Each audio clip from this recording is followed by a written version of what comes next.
So this is the second jailhouse in Cottle County. I think it was built sometime in the 20s. We might find out about that a little bit later on. Currently, it is serving as the Cottle County Paducah Visitor Center. And inside, we are going to meet someone who works here. Come in. Come in. Hi.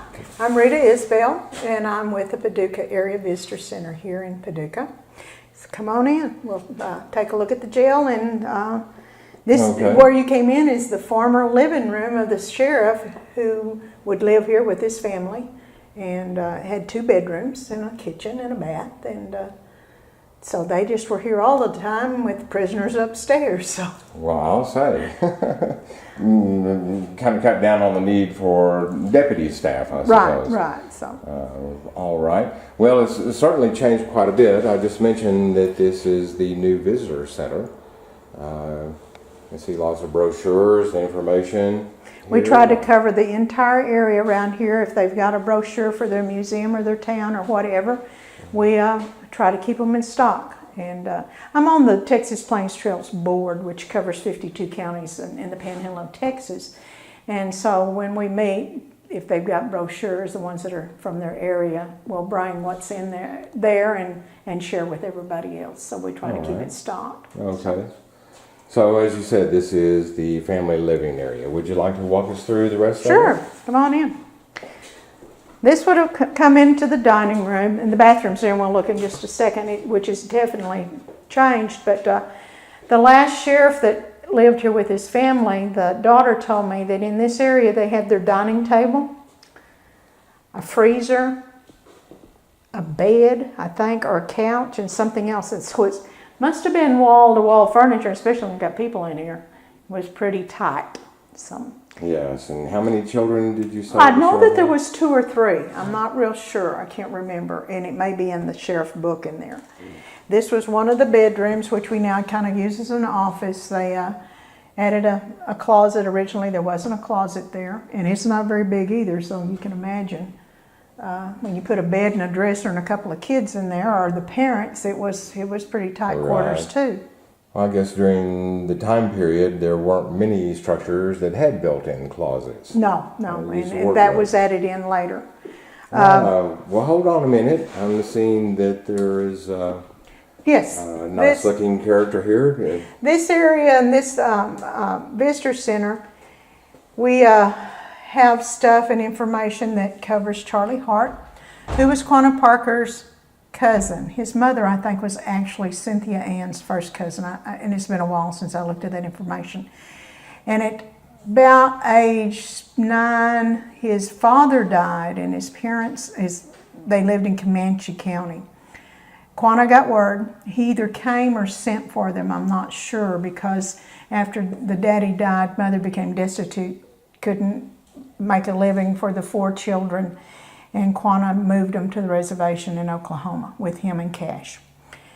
Charlie became Quanah's chore boy. He did whatever Quanah needed done. As he got a little older, he became the keeper of the wives. And Quanah had several, depending on who you talk to. That's Charlie and one of his sisters and one of his brothers. It's either, like I said, depends on who you talk to and what book you read. Quanah had somewhere between 9 and 11 wives. And when Quanah went out and did what Quanah did, running around doing his thing, Charlie was to take care of the wives and be sure they stayed out of trouble and didn't fight and fuss among themselves and that kind of thing. About age 16, which is this middle picture here that you'll get to in a second, is when the Burnetts asked if he could come and be a worker on their ranch. He asked Quanah. And at that time, he went and lived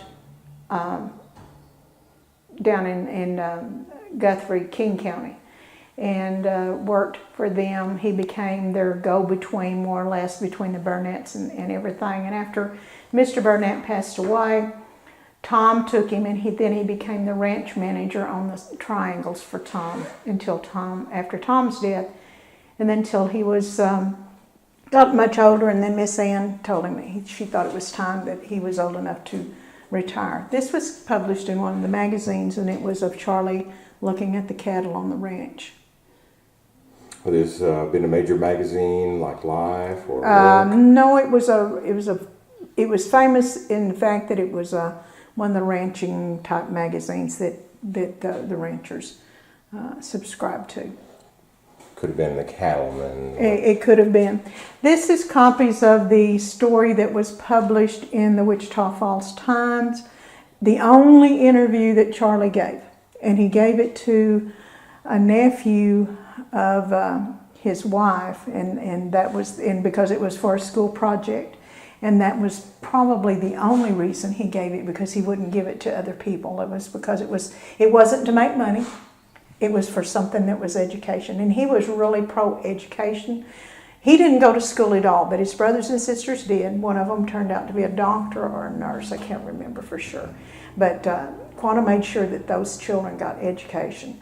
Quanah was real pro-education. He wanted people to have an education also. So very well. So he was formally educated himself? Quanah? No. No, not Quanah, but Charlie. No, Charlie had no education, but his brothers and sisters did. No, he, like I said, at about 9 years old, he became the chore boy. Whatever Quanah needed, that's what he did. You know, and like I said, he became the keeper of the wives. That's what I called him. You know, he was responsible for them.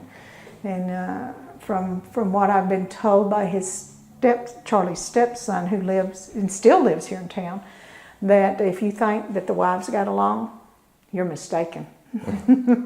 When Quanah wasn't there, there was feuding and fighting, and because he would come in and go, "How'd it go?" And if Charlie said, "Well," then Quanah got to the bottom real quick.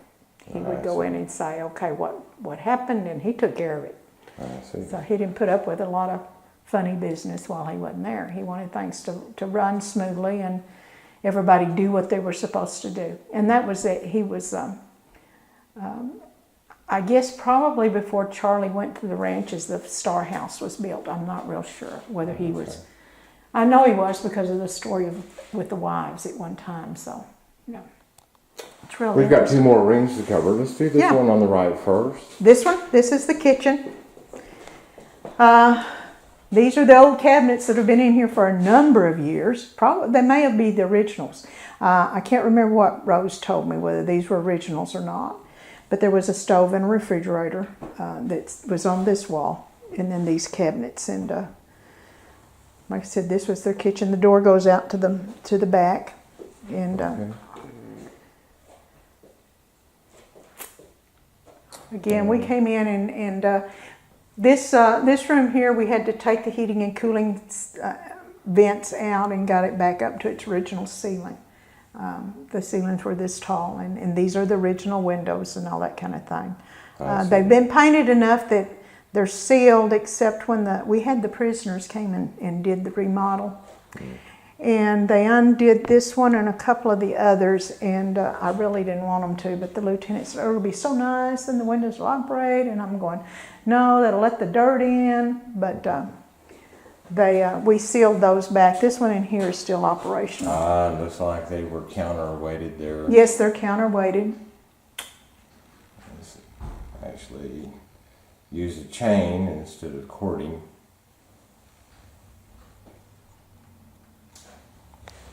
We use this as a meeting room. The EDC holds their meetings here. Also, so EDC would be Economic Development Council? Yeah. Okay. The two boards hold their meetings here. That's why there's the three filing cabinets in there. Some of their information is in that filing cabinet too. We keep the Cottle County Historic Commission paperworks in this office also. The minutes, that kind of thing. So, previous to putting it in here, it just kind of stayed in whoever was the secretary's house, and over the years, that has been lost. We have very few minutes. Just the newest, probably since 2007. Prior to that, no one seemed to know who had them. They probably were in someone's home and they passed away, and the children were going, "Oh, what is this? I don't know. Put it in the trash." So that happens more often than you think. No, you want this picture? No, put it in the trash. Yeah. So this is the other bedroom, and the closet that they put in here has been removed. Again, this is a lot. We've got a lot of Quanah Parker stuff. pictures, some that the family doesn't even have. This was his last wife. This was made, supposed to have been made here in town. This one was a snapshot that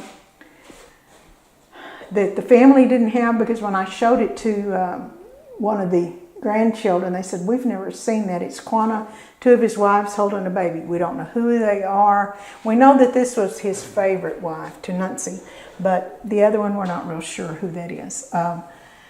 And we got the copies of that because the stepson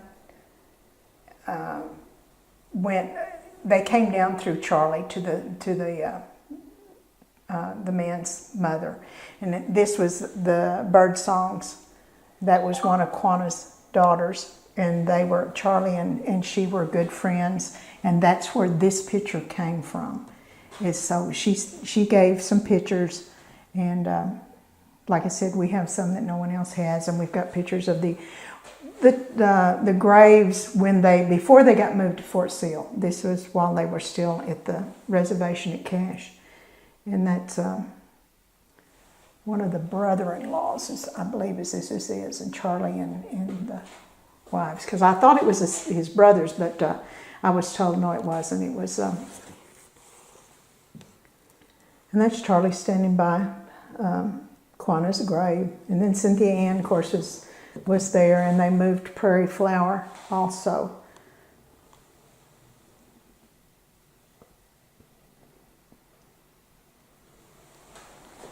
Right, this looks like a beautiful photograph here. Yes, that's come from other magazines that we were allowed to use their information. So, and everybody has that picture, kind of thing. But yes, and I had these reproduced at Sam's. We scanned them and took them, and they call it the boards, in their own boards. This is this picture here, and you can see this one also came from Laura, and that was the famous one. Doesn't look anything like it, because the photographer here enhanced it with the colors, which changed it. It changed her color, changed her eyes. Even the hair's a little bit different. So he did a lot of touch-ups information. So.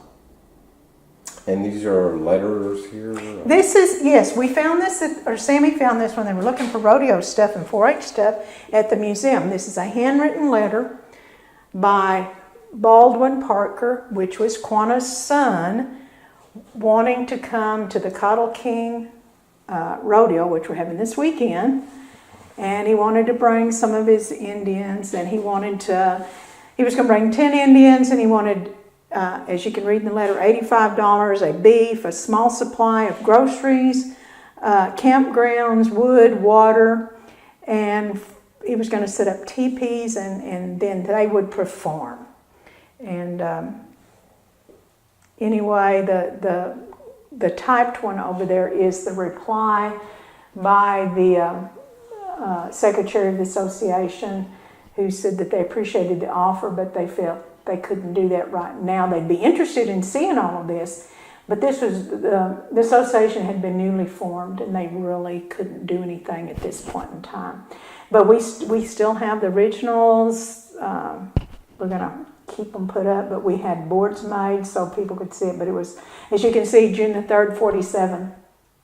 So they were trying to do whatever they could do to take care of themselves. A fairly quick reply. The reply is dated 2 days, a few days later. And so that, the mail didn't get here like overnight. Right. So he wrote it on the 3rd, and she replied on the 9th. So they probably fired one right back as soon as they got it. Yes. To let him know, because the rodeo was coming up, and but we were real proud to see them. Anyway, we've got information about the jail and the sheriffs. We've got a couple of books that people have put together about the sheriffs in the county. This one is the last sheriff, which you can see. Here's a drawing of the plan of the house originally. Well, there were some more cabinets. No, that's the cabinets. There were cabinets, I guess, probably over there weren't when we got it. So those had been taken out at that time. Yes. And we'll look at the bathroom, and I'll explain it. It looks a little off, but when you looked at it, actually saw it kind of was like that. So anyway, but. I mentioned as I was coming in that this is actually the second jailhouse in Cottle County. Looks like this is a photograph of the first jailhouse. Looks like it might have been a wooden structure on the outside, but I'm sure they had some sort of a This is the jail. iron forged cage inside. The jail is the rock building. Oh, it is. Okay. This is the wagon yard, but this is the rock building. And that's the rocks that I told you that is still over there around the bottom basement part of the Veterans Building. Okay. Let's take a closer look at that. Well, that's a nicer looking building than this one is, actually. It was rock. It looks like it would be a real neat building. So I don't know whether it was just they couldn't get it up to what the state was saying they had to do, and it was just going to be better to build than to do. I don't really know. Elmer Clark was the one who had the children that I got the information from. Of course, the Taylor didn't live here. Elmer was the last one to live in the building.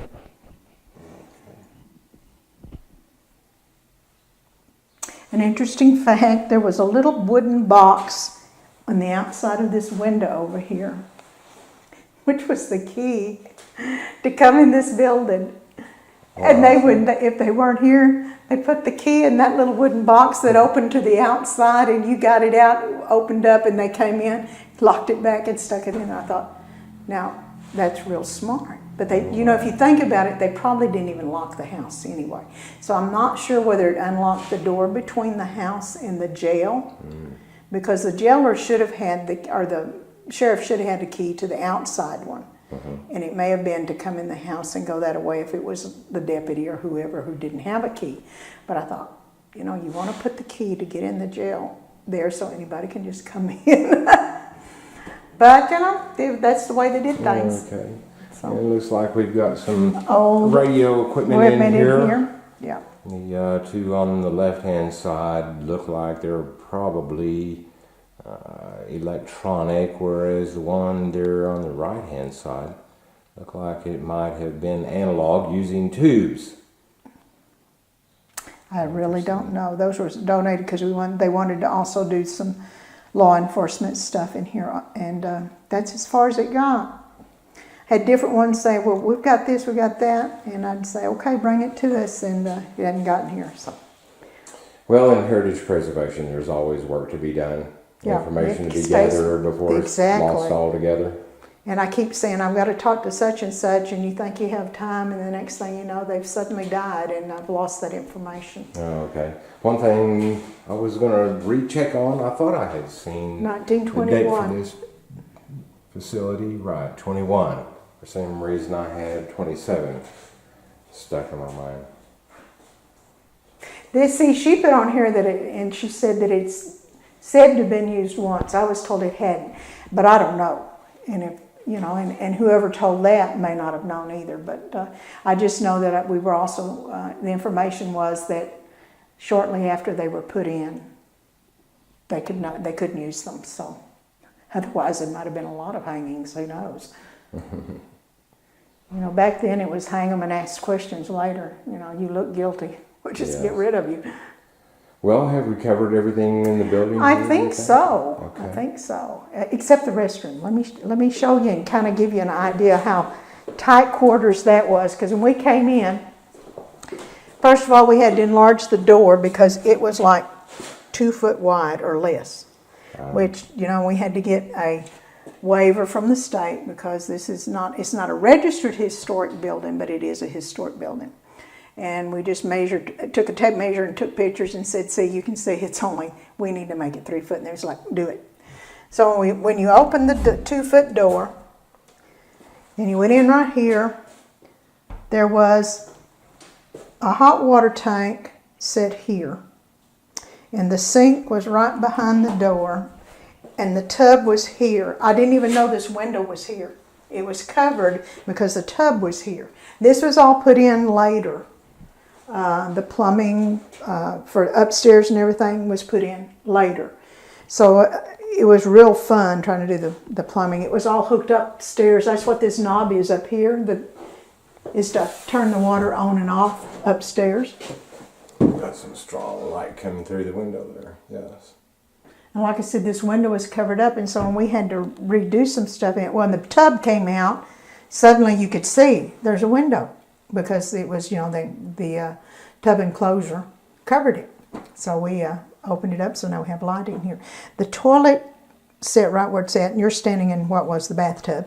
Okay. It like must have been an awful shallow bathtub. You just kind of. Oh no, it was like, well, you had to walk. You had to kind of turn sideways because the big hot water tank sat right here, and you just kind of scooched in, and had enough room to take your clothes off and get in the tub, which was a tub shower thing, and dry off because this would be sitting in the tub too. Wow. And I wonder if the pipes came up right there, and we covered it because of. They were running down the wall, and we took them out. So, I see, yes. But it was Well, it just makes me wonder how they could have gotten the tub through such a thin door. I don't know how, unless they brought it in the window? pieces. The tub, through the window, because there wasn't enough room. That was the light fixture, and we left it up there too. And in fact, if we put a bulb in it, it probably still works. Interesting. So it was, yeah. Of course, years ago, you were lucky you had a bathroom. My grandparents didn't have an indoor bath until they moved to Montague County in '67. Wow. We still had outhouses, and they had cold water running into the kitchen, but that was it. You heated water in a tea kettle. And when you got ready to take a bath, which we didn't take a bath every day, but if you did, when you did take one, wintertime, you took a bath in the kitchen in a wash tub. Summertime, we went out to, quote, the wash house, which was out by the well in the pump house. Papa had built a building that Granny stored some of the canned foods that didn't go down the cellar. And she had her wash machine there and would heat water to wash clothes in a big wash pot outside and haul it in to do the clothes. You did your whites first because the water was hot and clean and just worked down. Papa's work clothes were the last thing that got washed. So, but she had a longer tub. And in the summertime, you took a bath out in the wash house. Heated tea kettle of water, went out and put it in the bottom, and then put cold water in until it was just warm, and you took a bath. And so, and that was until '67, and people around here was the same way. You didn't have indoor plumbing, so I don't know when plumbing actually got put in here. I don't know when they did some of the remodeling they did down here. Whether this may not have even been here. This may have been all one big room, and then they framed this off. I have no idea. Yes. But, I did think they could have gotten the tub in here and then put up. They could have. That's an idea. They may have, because the only other way they could have, because that window's a lot bigger than this door opening was. Yes. And if they framed it later, they could have framed everything up and left this open and got the tub in and then framed this wall up. I don't know. But it was real interesting. I opened the door and went, whoa, this is not going to work. Especially if it's open to the public. So anyway, we tried to make it where, a wheelchair could get in if they need to, which they can come in this back door, which is ground level. We don't have to worry about trying to do a ramp or anything at the front door. So, yeah, but it's been an interesting project. County, like I said, the county let us have this building for this purpose, and that was about the same time we did the Quanah Parker area out there. We're on the Quanah Parker Trail because we have a direct connection to the Comanche Nation. And when we dedicated it, we had some of the great-grandchildren came and did the dedication for the arrow. And that was the first, I don't think that was the first time that Charlie's stepson had met them. He had met their aunts, and some of the others, but he hadn't ever met them, and so it was kind of neat. But we enjoy this, and there's some good history here. A lot of questions that I can't answer because I'm not from here, and some of those that probably can are no longer with us. So those secrets are gone. Yes. So, for the most part, have to grab those that are still around that might have. Yes, and some as I was saying a while ago, you can't say, I can do that tomorrow because I thought, I'll do this later this week. And the man that I wanted to talk to passed away. Yes. They found him dead in his truck. He had a heart attack. And I'm like, there went a source of information. Yes, happens all the time. Yeah, we lost Happened one many about a week times. ago. You know, we kept saying, "Oh, we have plenty of time. He's not that old." He was in poor health, but we thought we had plenty of time to talk to him, and he went to the hospital, and that was it. So, yeah, he was a good historian for this whole county, and of course we got some of it. His daughter's part of our historical commission, so we got some of it from her. And of course, the stories they've heard as kids, then we can still get those, but they're secondhand. It's not like, you know, them telling you something and you're going, "Oh, I need to ask."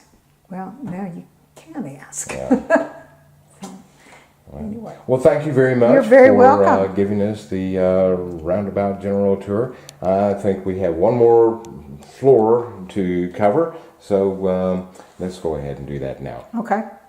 Previously, years before this jail was used that much, the gallows were wooden gallows outside, and then after that they put the gallows inside, and as you can see there's a hole in the floor, the trap door, that is now welded shut, and the lever over here that was pulled, and the trap door opened, and the person then dangled from the rope.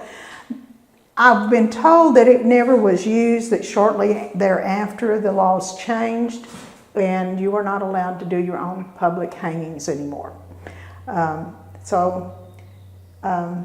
Again, whether it was or not, I don't know. That's what we were told. But yes, and when I was told that that's what this was, I was like, no, it wasn't. And then when I came out and looked, I went, yeah, it was. And it's very evident. There is a trap door and a lever to pull. So anyway. Very interesting. Would you like to take us through the rest of the jail up here? Sure. And perhaps I noticed that there were a different number of bunks in some of these jail cells. Right. And actually, there's one here which is quite large, but it is separated from the others. Can you explain? My understanding is this is where they kept the female prisoners, or if they had somebody they needed to separate from the others. This was kind of an isolated area. It has its like you said, two bunks, a pass-through for their lunch, and the shower facilities all is in this area so they could be self-contained and away from the other prisoners. All right. I'll take a quick peek through here. It's kind of dark in there. I'm not sure that we can... Right. And see, there should be a light switch for that too. But that's why I was looking behind that door, but I do not see anything. And the bulb may not be in there either. And there is a separating door, I noticed, in between these two sections. Yes. And of course, this is where we just came up the stairs from the first floor. Right. And this would have been the recreation area, so they could shut that door and this door too, and they would be contained in that area. So, okay. And this leads into the other chamber where the cells are, and there are 4 cells in here, each one having only one. No, those have one, and then these 2 have 2 bunks in each of them, and a eating table here when they could be out in this area. Oh, there's a little chest board set up over there. Do you think that is period or?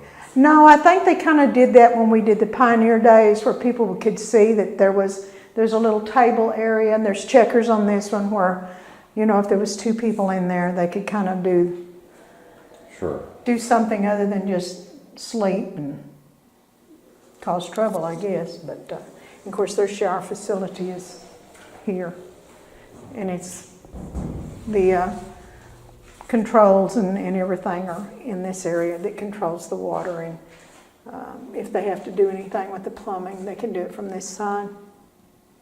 But these 2 chambers are the same, or cells are the same, and then this cell and the other one on this side are set up the same with just one. However, something that's real interesting is this one's bunk, I think, is concrete. Yes, I noticed that too. instead of a bunk hanging on the Also, wall. the level of the floor seems to be raised. It's raised. And there's a drain there as well. Yeah, there's a drain there, and that one does not have a shower.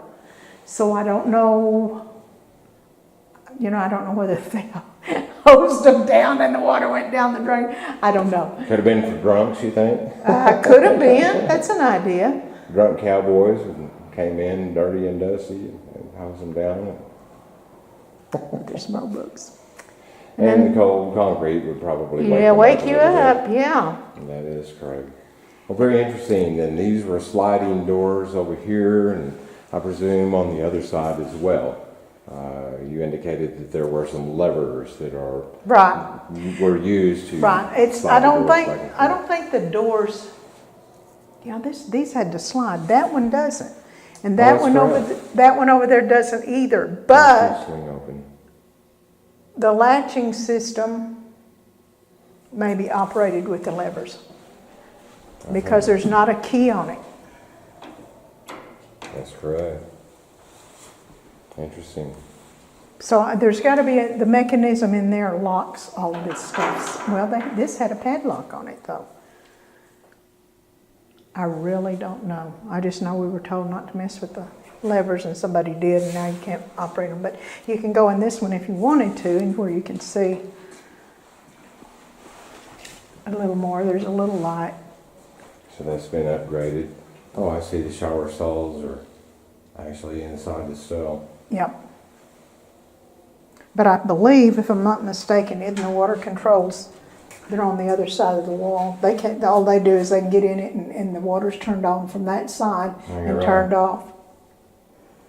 Now there was at one time spigots and everything on the sink in the toilet. So yeah, all of that was upgraded when they were required to do that years ago. I really don't know when that happened, but until then, I don't know what they did for bathroom, because it's not in these areas. I had never thought about that either. I was noticing outside, it looked like the electricity had actually been added on after the building was built. Or that could have been upgraded. Could have been upgraded. That's a possibility. I know that there was phone lines ran all over the place. We took them out. And I see. So, and you're right, it could have been an upgrade. And I couldn't tell if the plumbing was also added at the time when the building was constructed either. No, it wasn't, because I know it wasn't, because the plumbing for the toilets and the sink was PVC pipes on the outside, and we removed them. Yeah, that would have been changed. So there are the levers which have to be in sequence. Operate the sliding doors there. That's 4 and 5, and then there's levers on this side that does the other side. Yes, these are. Which was it say 2 and 4? 2 and 3, but then there are 3 bars there, which would actually operate 3 different doors. Well, there's the middle one, which is the utility room. The utility area. So that could be it. One lever could operate any one of those that are selected. Now you see by these levers here. Very interesting.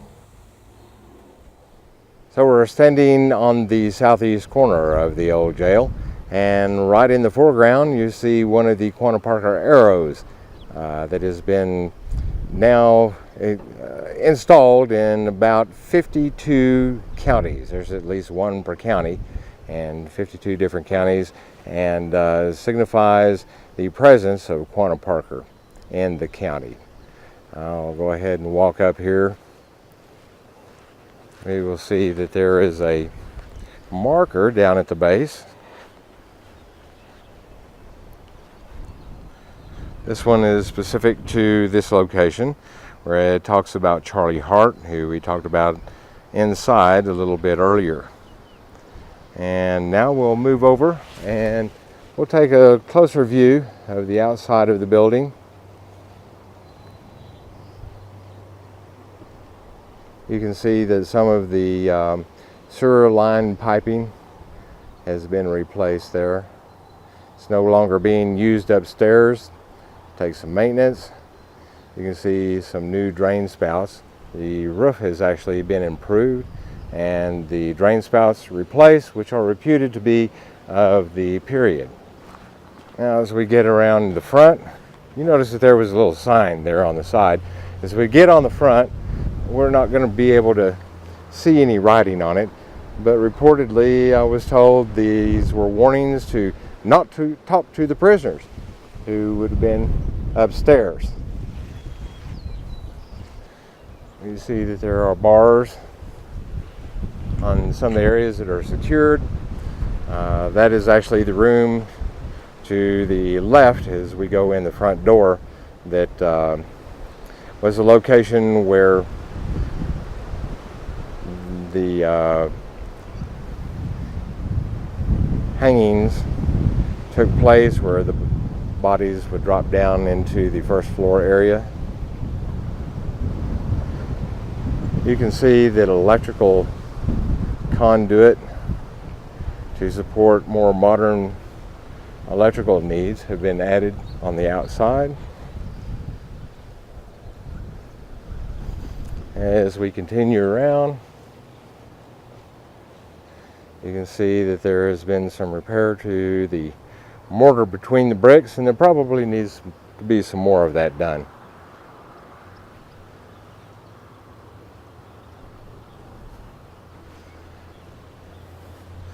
And here you can see some electrical wiring, which is probably not up to code in many places, but certainly needs to have some attention paid to it. Once again, cells up on the second floor. And I think that about covers it, inside and outside. Incidentally, Cottle County no longer has a jail of any kind due to the expense of building new jail facilities and associated costs. All prisoners are now sent over to Childress, for the most part. Thank you for joining me.